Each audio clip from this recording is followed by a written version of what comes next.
están? Bienvenidos a tu canal Supermat. Te saluda el profesor Manuel Aparicio y vamos a continuar con el trabajo en el curso de álgebra, pero ahora vamos a entrar a un nuevo tema que son los polinomios. Muy bien, para hablar de estos polinomios, chicos, lo primero que debemos hacer es ubicarnos en qué tipo de expresiones estamos trabajando. Entonces, para esto vamos a hablar de unas cuantas definiciones generales que son fundamentales para poder entender al polinomio. Primera definición general, las expresiones matemáticas. Estas expresiones matemáticas son el conjunto universal de las expresiones que nosotros vamos a utilizar. ¿Y qué son estas expresiones matemáticas?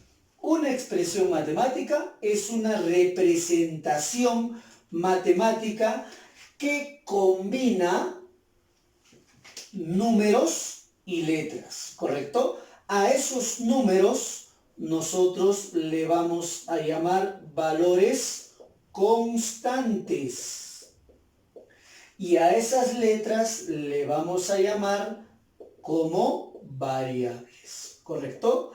Entonces, ¿qué cosa vamos a combinar? Constantes y variables que van a estar relacionadas por las diferentes operaciones. ¿Qué operaciones pueden existir dentro de una expresión matemática? La adición, la sustracción, la multiplicación, la división, la potenciación, la radicación. ¿De acuerdo? Entonces, vamos a ejemplificar a estas expresiones matemáticas. Una expresión matemática, por ejemplo, puede estar definida con una letra P y vamos a decir lo siguiente: 3x al cuadrado y a la séptima menos 4x a la 3 cuartos. ¿Sí? En esta expresión matemática nosotros tenemos números y letras, ¿correcto? A esos números les llamamos constantes y a las letras las llamamos variables. Además tenemos que observar que en esta expresión matemática existen operaciones. Entonces, también es importante la existencia de operaciones para darle la estructura completa a una expresión. Muy bien, chicos. Sabiendo ya que una expresión matemática es el conjunto universal de lo que nosotros vamos a trabajar, estas expresiones matemáticas tienen una clasificación.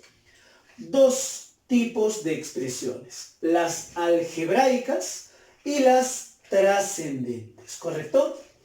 Tanto las expresiones algebraicas como las expresiones trascendentes tienen combinaciones de números y letras. Pero ¿cuál va a ser la diferencia entre estas dos? Que en una expresión algebraica yo voy a tener limitadas combinaciones, ¿correcto?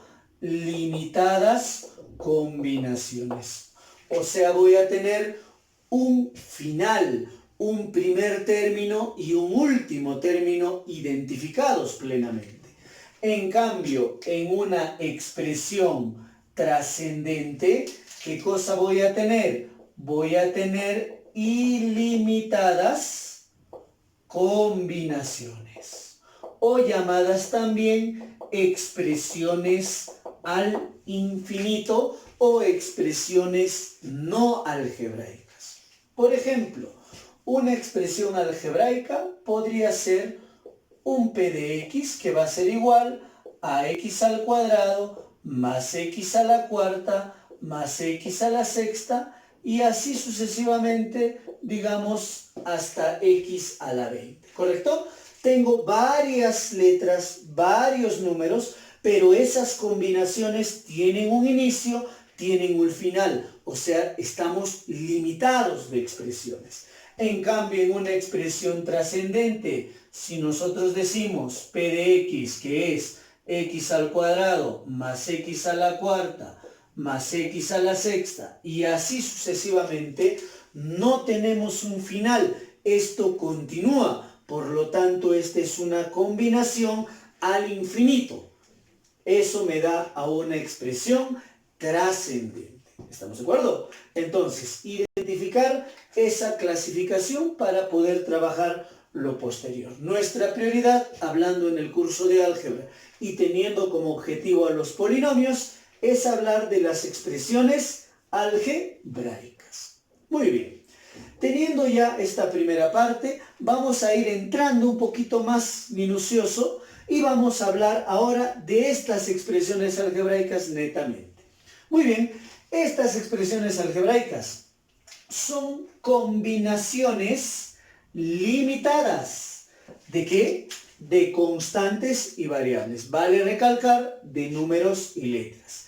Estas constantes, estas variables, van a estar relacionadas también por las diversas operaciones. Pero tenga en cuenta que tiene que ser en una cantidad finita de veces. Muy bien, una expresión algebraica, por ejemplo, podría ser un p de x, que es 3x al cuadrado menos 7x a la quinta más 2. Date cuenta que la combinación de números y letras es limitado porque tengo 3 términos identificados. Puede ser un q de x, y decir 2x a la 3 medios y a la menos 4 más 5. ¿De acuerdo? Tengo una combinación limitada. No importa si tengo exponentes negativos o fraccionarios, estamos dentro de una expresión algebraica porque hay un fin. Puedo tener la expresión r de x que nos dice x a la quinta más x a la décima más x a la quinceava y así sucesivamente. Profesor, esta expresión sería una expresión trascendente, claro, pero imagina que nosotros le ponemos a esta expresión la cantidad de 20 términos. Entonces, al decir 20 términos, por más que no especifiquemos al último, ya me está dando un límite para esta expresión. ¿De acuerdo? Eso sería para una expresión algebraica. Muy bien, continuamos. Bueno chicos, ya habiendo trabajado y explicado lo que son los conceptos generales del capítulo, vamos a entrar de lleno, ¿sí?, con el trabajo del polinomio y obviamente tendremos que empezar por su definición. ¿Qué es un polinomio? Es una expresión algebraica racional entera. Recordar que las expresiones algebraicas racionales enteras tienen variables con exponentes enteros positivos o cero. Vale decir, de ahora en adelante tener en cuenta que solo voy a definir al polinomio o identificar al polinomio si sus variables son enteros positivos o cero. ¿De acuerdo? Además, ¿qué podemos decir? Que se verifica para cualquier valor real de la variable. Eso quiere decir, chicos, que si yo asumo que la variable va a tener un valor específico, ese valor debe existir, no me debe salir una indeterminación, por lo tanto debe estar verificado dentro de los reales. Ejemplos de polinomios, por favor. A ver, si yo tengo el polinomio en x, que va a ser igual a 3x al cuadrado menos 7x a la cuarta más 2x séptima menos x, ¿correcto? Observar que las variables acá tiene exponente 2, exponente 4, exponente 7, exponente 1. Por lo tanto, esta expresión es un polinomio. ¿Correcto? Otro ejemplito. A ver. Expresión en x, y. 4x a la 9, y a la séptima, menos 2 a la menos 5, x al cuadrado, y a la octava. A ver, profesor, estoy observando un exponente negativo, no es un polinomio. Recuerda que nosotros descartamos o identificamos al polinomio en función de los exponentes de las variables, ¿correcto? A ver, ¿qué exponente tiene x? 9, acá 7, acá 2, acá 8. Las variables tienen exponentes enteros positivos. Profesor, ¿y este negativo es exponente de una constante? No hay problema. Lo que a mí me importa son que las exponentes o los exponentes de las variables sean enteros positivos o cero. Eso es nuestra prioridad. ¿De acuerdo? Muy bien. Ahora, una vez que sabemos qué cosa es el polinomio, tenemos que identificar su notación, es decir, los componentes que van a estar en su estructura y sus características. Primero que nada, todo polinomio siempre va a tener un nombre. Esa P mayúscula es el nombre del polinomio, ¿correcto? Para ese nombre del polinomio, recuerda siempre utilizar letras mayúsculas, cualquiera, pero mayúsculas. Ahora, esta partecita es fundamental. Acá tengo la X y la Y. ¿Qué cosas son esa X y esa Y? Son las variables definidas en el polinomio, ¿correcto? Variables definidas para mi polinomio. Vale decir que si de repente yo tengo un z al cuadrado, esa z es una letra, correcto, pero no por ser letra, de frente voy a afirmar que es una variable. ¿Cuándo afirmamos que una letra va a ser variable? Cuando está definida aquí al principio de la expresión. Entonces ese detalle es fundamental para identificar qué valores voy a tenerlos como variable y qué valores van a funcionar como constantes. ¿Qué más tenemos? El 4, el menos 7, el 2 son los coeficientes del polinomio. En los coeficientes considerar con todo y signo, ya sea positivo o negativo. Toda expresión algebraica, el polinomio es una expresión algebraica, por lo tanto, tiene que estar formada por términos. Estos tres que observamos acá van a ser los términos de la expresión. ¿Cómo puedo identificar a estos términos? Por las adiciones y sustracciones que los separan entre sí. Entonces, conceptos fundamentales que debemos de trabajar en polinomios: el nombre, las variables que existen, los coeficientes y los términos en su estructura. ¿Correcto? Muy bien. Continuamos. Hablaremos de la clasificación. Los polinomios, según la cantidad de estos términos, pueden dividirse en dos grupos: en los monomios y en los polinomios propiamente dichos. Los monomios van a ser aquellas expresiones polinómicas que tienen un solo término, ¿correcto? El monomio tiene un solo término, no variable, no coeficiente, un término. ¿Cuántas variables, profesor, puedo tener en un monomio? Las que quieras definir. ¿Cuántos coeficientes? Obviamente un solo coeficiente porque estás en un término, pero un término algebraico es lo que manda o define la característica. Por ejemplo, a ver, vamos a poner algunos ejemplitos. ¿Qué vamos a decir? El monomio en x, y, digamos 4x octava y al cuadrado, ¿correcto? Este es un monomio de dos variables, pero solo tengo un término. Monomio de dos variables. Puedo tener el monomio n en ABC, digamos 3a cuarta, b novena, c al cubo. Es un monomio de tres variables porque tiene un solo término algebraico. En cambio, en el polinomio propiamente dicho, ¿qué vamos a decir? Vamos a decir que tenemos dos o más términos algebraicos, ¿correcto?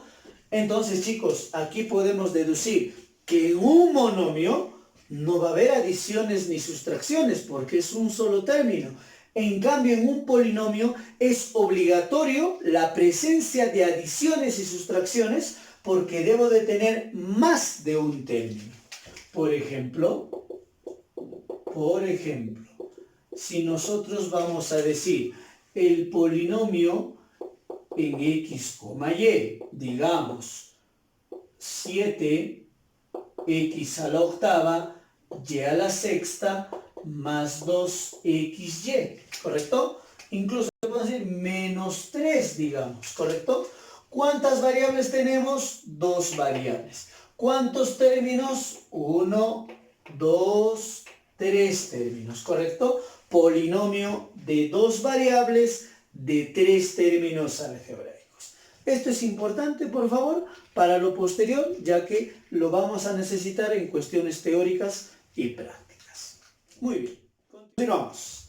Ya habiendo conocido la definición de una expresión algebraica, vamos a ver su clasificación. Estas expresiones algebraicas, según la naturaleza del exponente de la variable, se pueden clasificar en expresiones algebraicas racionales y en expresiones algebraicas irracionales, ¿correcto? A su vez, estas racionales pueden ser racionales enteras o racionales fraccionarias, ¿correcto? Las racionales enteras son aquellas expresiones algebraicas que presentan variables, pero estas variables van a tener exponentes ¿de qué tipo? Enteros, positivos o cero, ¿correcto? Las expresiones cuyas variables tienen exponentes enteros positivos, incluido el cero, son las racionales enteras. Por ejemplo, si yo tengo una expresión p de x, y, que va a ser 4x a la octava, y a la séptima, menos 9x cuadrado, y a la sexta, ¿sí?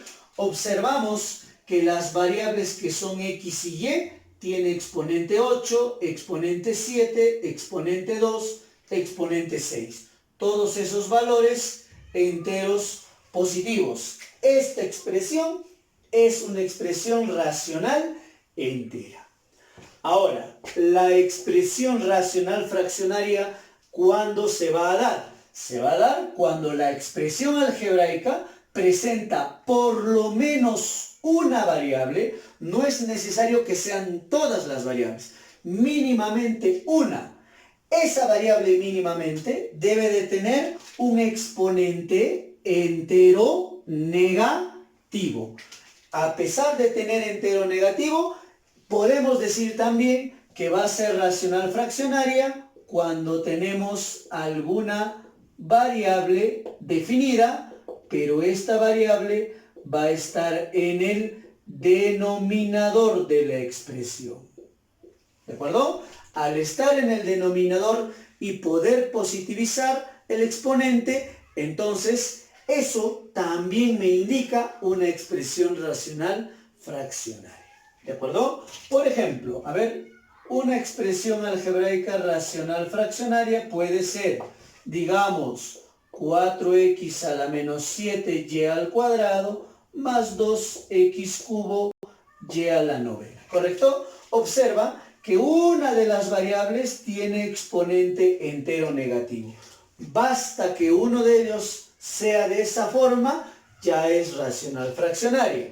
Podría ser también, observa, si nosotros tenemos un 3x cuadrado sobre y, ¿correcto? Acá aparentemente no tengo exponentes negativos, pero esta variable que está en el denominador, si yo lo quisiera subir al numerador, subiría como y a la menos 1. Entonces, esto también me genera una expresión algebraica racional fraccionaria. Muy bien. Una expresión algebraica irracional, ¿cuándo será? Cuando la expresión algebraica presenta por lo menos una variable, pero con exponente fraccionario. O también se puede decir variable dentro de un radical. ¿Correcto?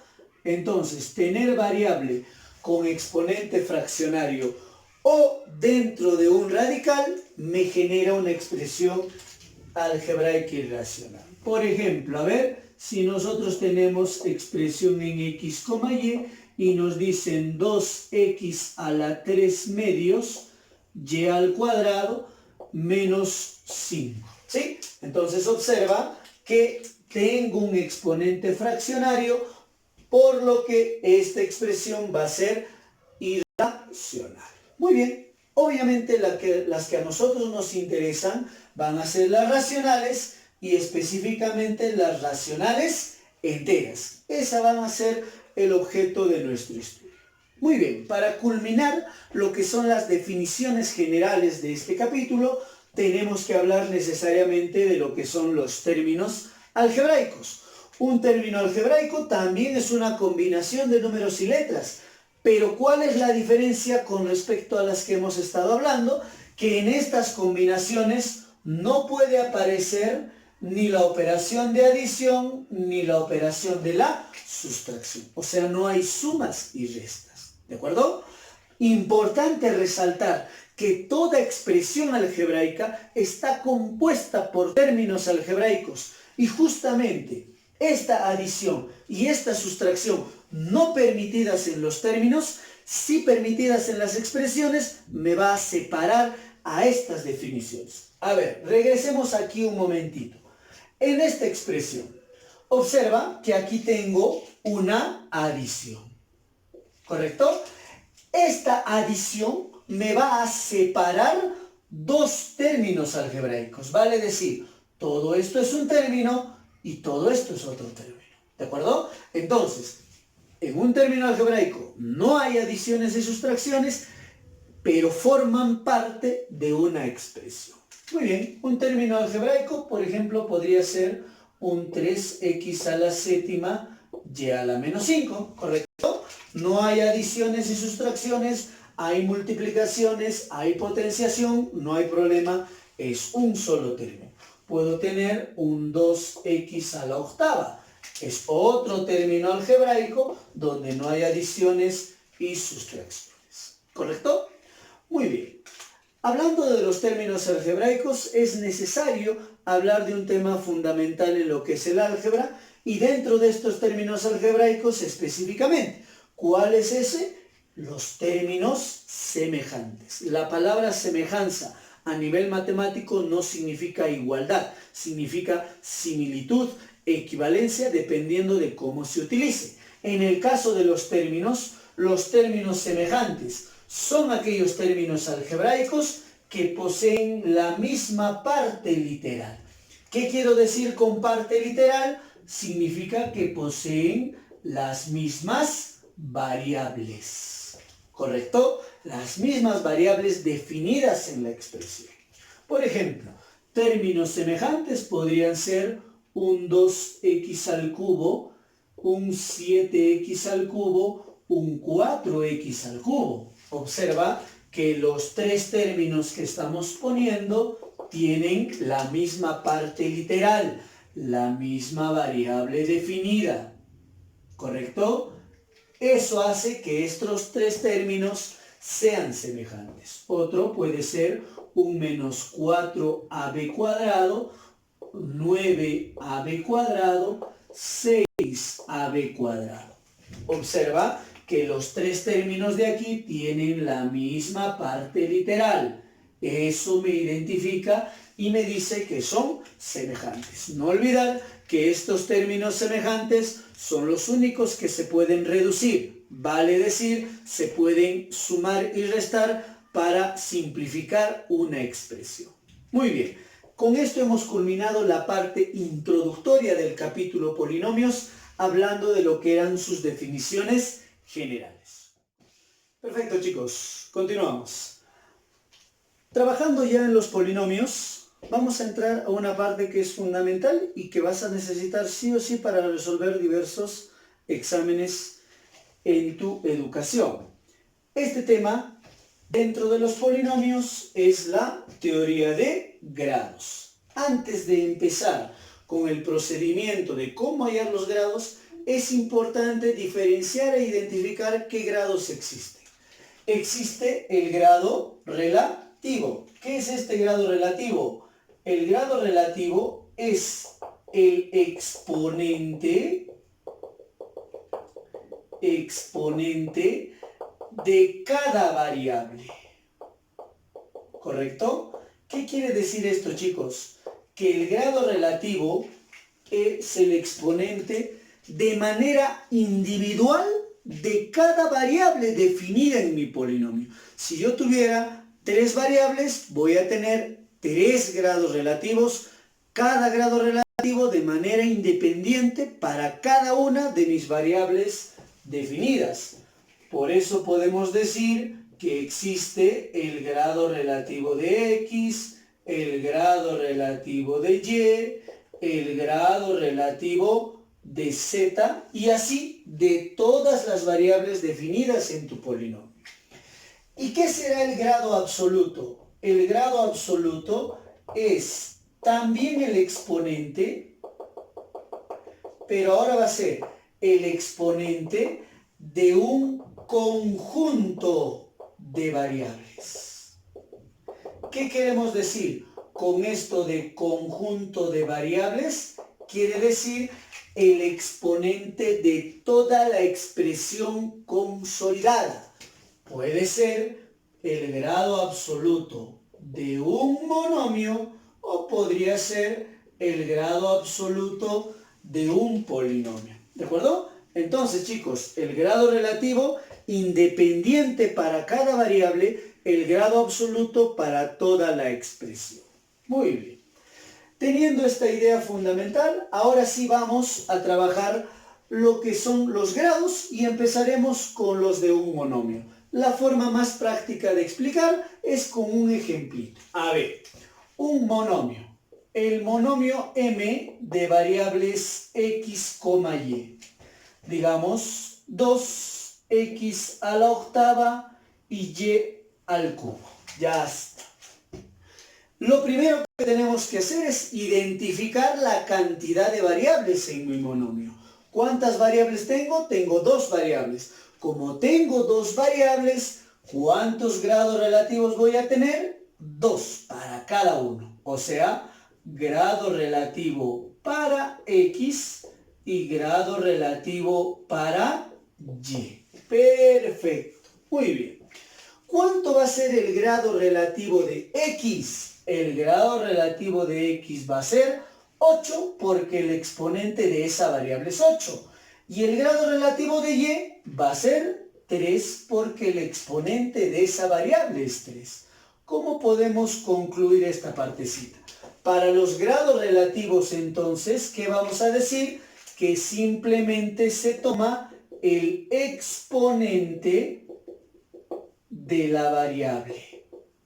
Si me piden grado relativo de x, el exponente de x. Si me piden grado relativo de y, el exponente de y. ¿Y cómo se hallará el grado absoluto? ¿Cuánto será el grado absoluto de m? Profesor, ¿por qué de m? Porque m es todo el monomio. El grado absoluto de m va a ser 11. ¿Qué hemos hecho para hallar este grado absoluto? Hemos sumado, ¿a quiénes? Hemos sumado a los grados relativos, ¿correcto? Entonces, la suma de los grados relativos me va a dar el grado absoluto de todo el monomio. Perfecto. Vayamos a un polinomio. A ver, el siguiente polinomio p de variables x, y.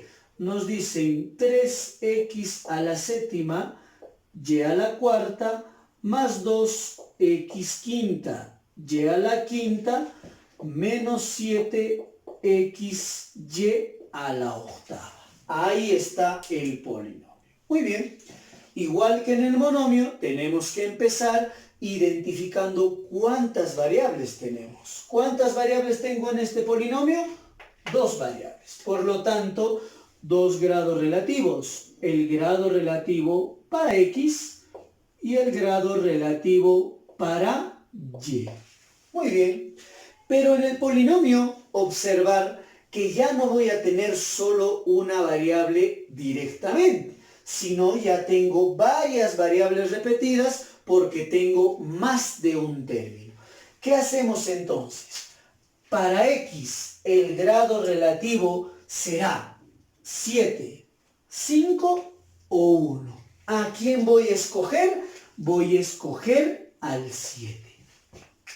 Y de y será 4, 5 u 8. Va a ser 8. ¿Por qué? ¿Por qué estoy escogiendo a 7 y a 8? Porque son los mayores exponentes. Entonces, para los grados relativos en un polinomio, se selecciona al mayor exponente de la variable. ¿Correcto? Ya está. Ahora, ¿qué hacemos para hallar nuestro grado absoluto de P? ¿Por qué vamos a decir P? Porque es para todo el polinomio. No confundir con el grado absoluto en un monomio, donde era la suma de los relativos. En un polinomio no funciona de esa manera.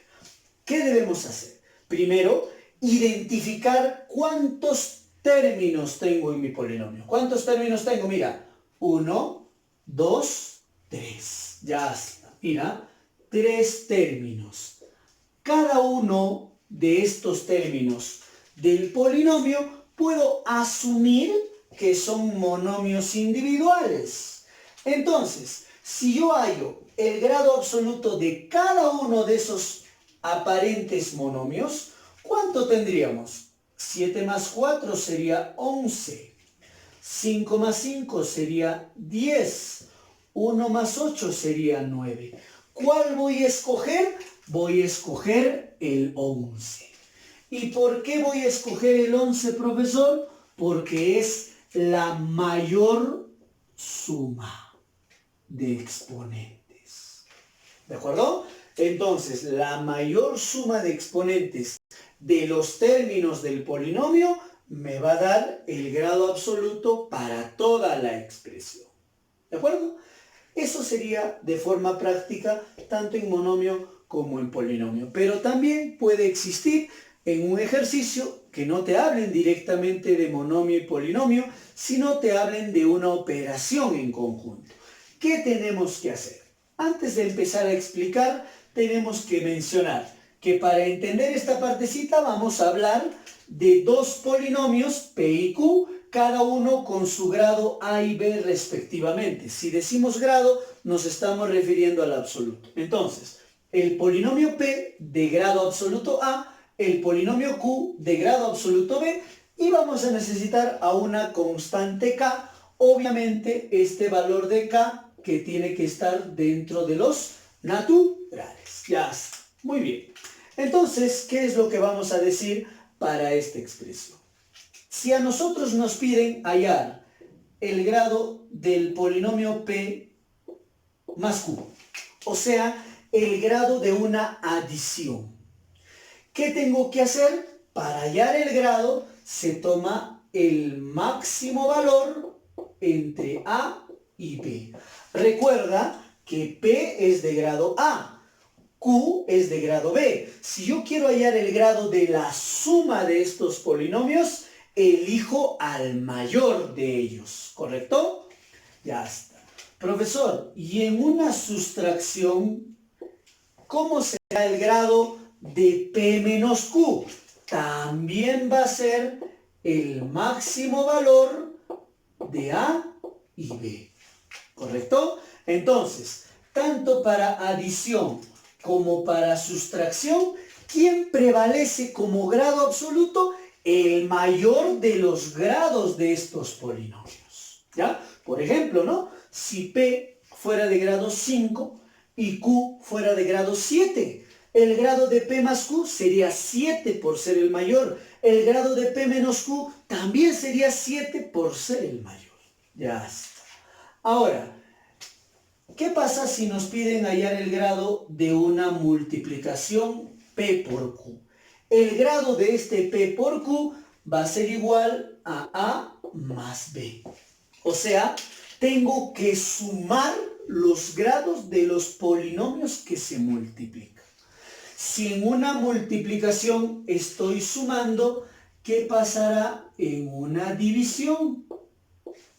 Obviamente tendremos que restar el grado del polinomio dividendo menos el grado del polinomio divisor. Pero es importante aclarar que el grado del polinomio dividendo, que es A, tiene que ser mayor o igual al grado del polinomio divisor, que es B, porque el grado siempre me tiene que salir un valor entero positivo, o cero. Muy bien. En una potenciación, ¿qué pasa si tengo el grado del polinomio P, pero elevado a un exponente K, a una constante K, que es un número natural? ¿Cómo hallo el grado de toda esa expresión de potencia? Se halla el grado de P es A, entonces será A multiplicado con el exponente K. Si el grado fuera 5, lo multiplico con K y ese va a ser el grado de la expresión potencia. Muy bien. Si en una potenciación se multiplica, ¿qué pasará en una radicación? Si nos piden el grado de raíz K de un polinomio P. Esto va a ser a al grado del polinomio entre el índice del radical.